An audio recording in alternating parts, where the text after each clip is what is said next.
I'm Idiotech, and today I'm going to review Magic Duels for PC. So Magic Duels is the latest iteration of the Duels of the Planeswalkers series, and it seems that Wizards of the Coast has finally realised that they need a competitor to Hearthstone.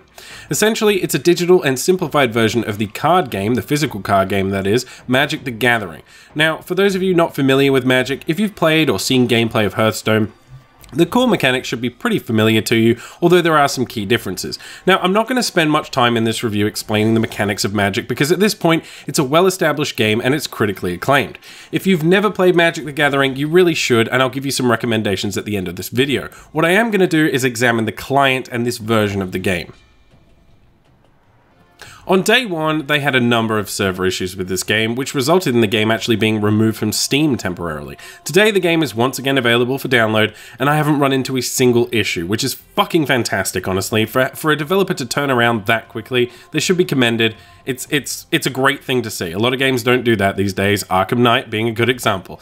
Now, people are reporting a variety of bugs on the forums, but during my time with the game, I haven't experienced any. Performance overall is good, and the game is running solidly at 60 FPS most of the time.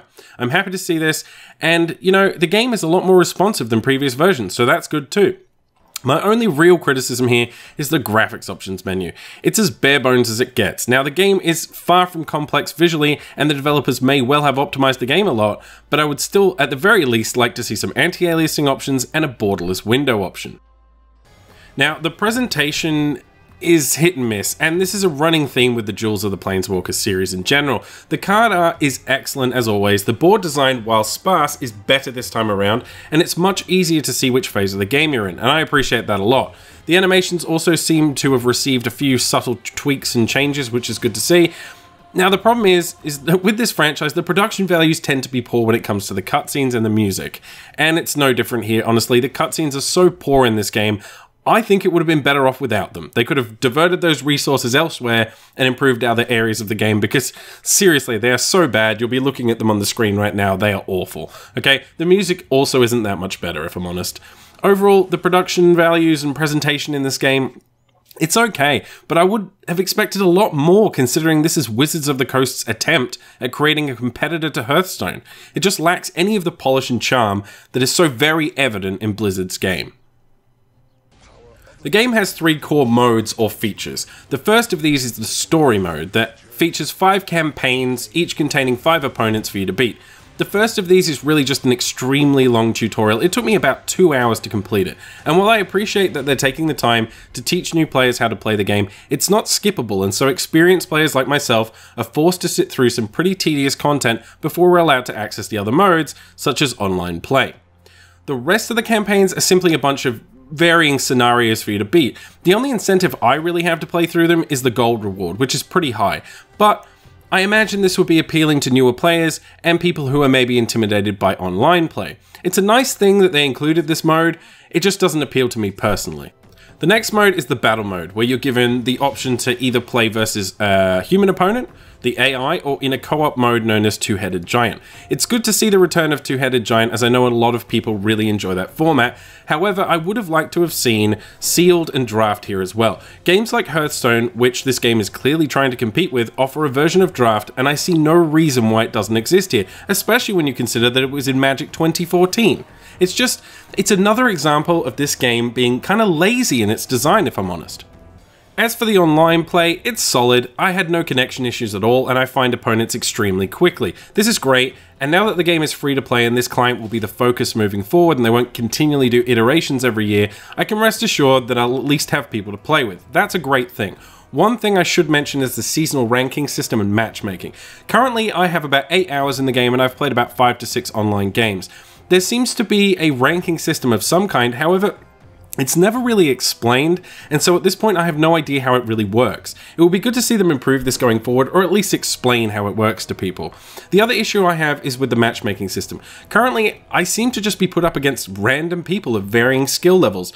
It's not fun to crush new players, and it's equally not fun to be crushed by someone with years of knowledge and experience. This needs to be addressed, and addressed pretty quickly. The next area I have to cover is the deck building feature. Now, this existed in Magic 2015 and was a long-awaited feature to the Duels series. However, it does nothing new here, and it really needs some improvements. There is currently no option to search for keywords, and this makes building decks incredibly tedious. For example, if I was trying to build a deck around lifelink, for example, which is a mechanic that allows you to regain life, I have to manually look through each card to see if it has lifelink. There's absolutely no reason for them not to have a search feature in this game, and it makes it incredibly tedious just to use the deck builder. It really needs to be improved.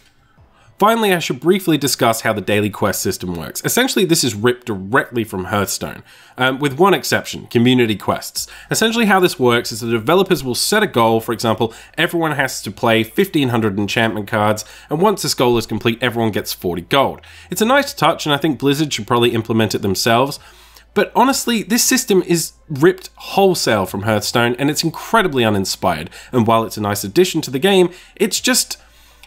could you not do something else other than just copy Hearthstone and do kind of a poor imitation of it? It just, I don't know, again, it's an example of lazy design.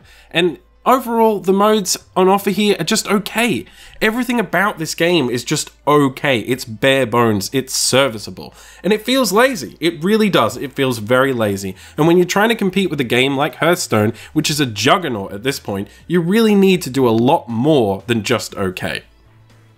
So the business model in this game is very similar to Hearthstone, and that's both a good and a bad thing. It's good because Hearthstone's business model is relatively fair, if not a touch expensive, and it's bad because it's another example of Wizards of the Coast just copying Hearthstone and not trying to innovate or do anything new. Honestly, it is a fair system, and I'm surprised that it's this fair coming from Wizards of the Coast, who are known for overcharging for their products. Now, you will receive a starter box upon completing the first campaign and tutorial. You'll also receive 3 booster packs. At this point, you'll also have enough gold to purchase 2 additional booster packs. This equates to a total of 121 cards out of a pool of what's currently 251 cards. I think that's pretty good. They're giving you a large number of cards right up front, and that's great. If you want to purchase additional booster packs to complete your collection, they cost about 150 gold each, which is around $1.99 US, which is again very similar to Hearthstone. You can also buy in bulk, and that's much cheaper. Honestly, this all seems very reasonable to me. You can earn gold in the game as well by playing versus the AI or versus other people, completing quests, progressing through the tutorials in the campaign. So I think that's all quite fair. I've heard some people complaining about the fact that you can't earn gold when playing with your friends, but the obvious reason for this is that it's clearly designed to prevent people from exploiting the reward system by throwing games, hence breaking the game's economy. Now, collectible card games always contain an element of pay to win, and that's something you should be aware of. There's no getting around that fact. But when compared with other games in the genre, it's pretty similar and it's very fair in my opinion. This is hard for me. I love Magic the Gathering. I've been playing on and off now for several years, both online and in real life. However, I can't help but feel that Wizards of the Coast simply don't care about the digital market or simply don't understand it. I have no idea what the budget for this game was or the timelines involved, but it's obvious to me that this game is a shell of what it could have been. I hope with future iterations they're able to improve it, but right now I find this incredibly difficult to recommend when games like Hearthstone exist. It's sad for me to have to say this because honestly, at its core, Magic the Gathering is a far superior game. Now with that said, I just want to add at the end of this video, if you've never played Magic before and you are interested in trying it out, and you should be because it's a great game, I suggest you pick up Magic 2014. It's $9.99, it doesn't have any free-to-play mechanics, it'll introduce you to the basics of the game and teach you the important skill of deck building. It also has draft mode, which is pretty fun. If you enjoy that, you can either look into playing Magic the Gathering online, or you can attend your local Friday Night Magic event. It really is a great game, and if you haven't played it before, you really should check it out. So that's my review of Magic Duels for PC. I'm honestly pretty disappointed. I kind of hope they improve that game going forward. Anyway, let me know what you think about it in the comments. Otherwise, like, favorite, share, and subscribe, and I will see you guys next time.